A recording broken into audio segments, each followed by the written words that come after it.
বন্ধুরা, আজকে আমি বরবটি আলু দিয়ে একটা তরকারি বানিয়ে দেখাচ্ছি। বরবটিটাকে একটু ভাপিয়ে নিয়েছি।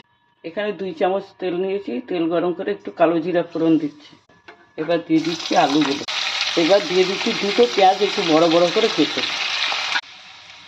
আমি সবসময় একটু কম তেলে ঢেকে ঢেকে রান্না করি, তাহলে তরকারিটা ভালো হয় আর তেলও কম লাগে। আলুটা একটু ভাজা হয়ে গেছে। এবার বরবটিটা ভাপিয়ে রেখেছিলাম সেটা দিলাম। দিয়ে দিচ্ছি নুন, দিচ্ছি হলুদ, দিচ্ছি 5টা কাঁচা লঙ্কা চেরা, দিচ্ছি বাড়িতে তৈরি জিরের গুঁড়ো।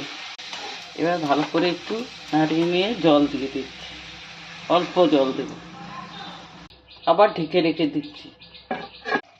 একটু চিনি দিয়ে দিচ্ছি, রুটি দিয়ে খাওয়ার জন্য তৈরি করেছি এই জন্য। আমার তরকারিটা হয়ে গেছে, আপনারা চাইলে চিনি নাও দিতে পারেন।